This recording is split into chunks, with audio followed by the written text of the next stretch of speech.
You hear it everywhere, right? In pretty much every boardroom in 2026, being data-driven has stopped being just a strategy. It's become this unquestionable corporate religion.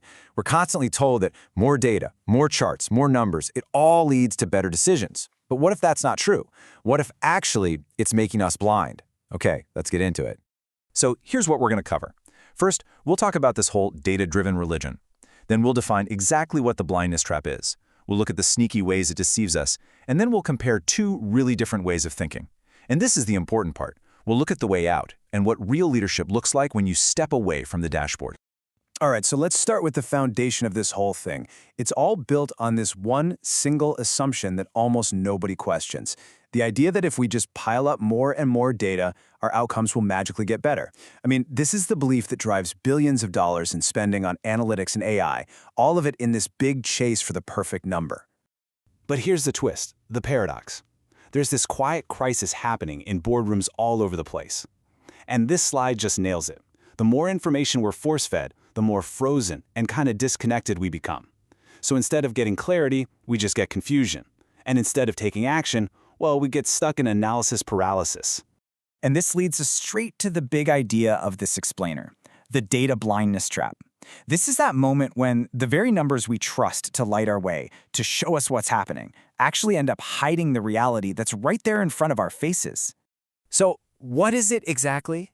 Well, it's this obsession with the numbers, the quantitative stuff, that gets so intense it completely covers up the messy, human, qualitative reality it's supposed to be explaining. You know, it's when the tool we're using to see the world actually becomes a blindfold. And I love this because it just perfectly illustrates the first major pitfall. We treat our spreadsheets and our dashboards like they're the absolute truth. But data is always a reduction of reality, right? It has to strip away all the context to give us that clean, simple number. Forgetting that means you're mistaking the map for the actual territory, and that is a huge, sometimes catastrophic mistake. So how does this trap actually work? I mean, how does it manage to fool even the smartest people out there?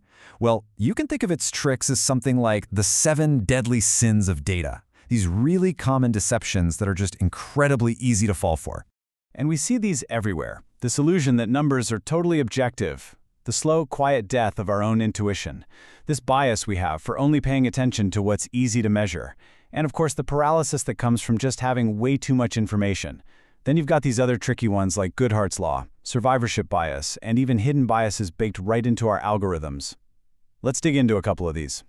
Now this is a perfect example of something called Goodhart's law. Basically, it says when a measure becomes a target, it stops being a good measure. So picture this. A customer support team is being judged only on how quickly they resolve calls. On the dashboard, the metric looks fantastic. But what's really happening? They're just rushing people off the phone and hanging up on customers with complicated problems just to keep their numbers down. So the metric gets hit, but the business gets hurt. And then you have survivorship bias. See, data is always backward-looking. It can tell you all about the customers you already have, but it can't tell you a thing about the ones you're missing. It pushes you to make tiny, incremental changes, not massive breakthroughs. And this quote is a perfect example. If Steve Jobs had only listened to focus groups, where all the data showed that people were perfectly happy with their little physical keyboards, the iPhone would never, ever have been invented. Okay, so if being purely data-driven is a trap, what's the alternative? I mean, we can't just throw out data altogether, right? Of course not. It's about shifting our whole mindset from being data-driven to being data-informed. Let's break down the difference. This table really lays it all out. In a data-driven culture, the trap, the data gets the final say. It's the ultimate authority. But a data-informed leader, they use the data as a crucial input, but they make the final call. They see context not as noise to be filtered out, but as absolutely essential for understanding anything. And maybe most importantly, their focus shifts from just optimizing what worked in the past to actually inventing the future. Choosing the wrong path here can have, well, devastating consequences.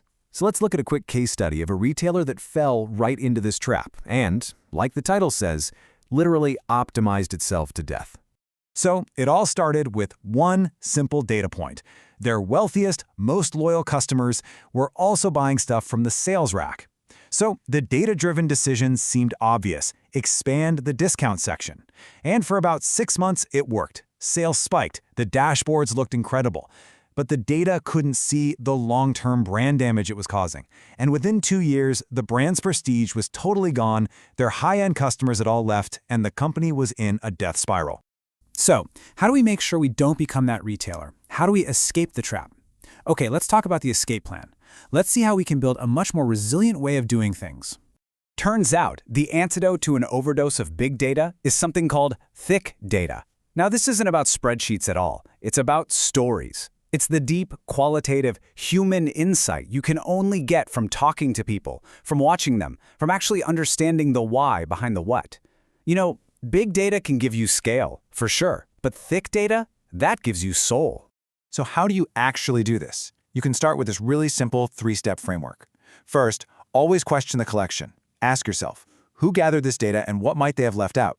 Second, actively look for the dissenting signal. Go find the one data point that totally contradicts your plan. And third, use the grandmother test. If the data says one thing but your own common sense is screaming another, just pause.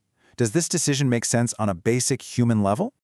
Ultimately, all of this points toward a whole new model of leadership, one that knows how to look beyond the dashboard and uses a much more complete toolkit to make decisions.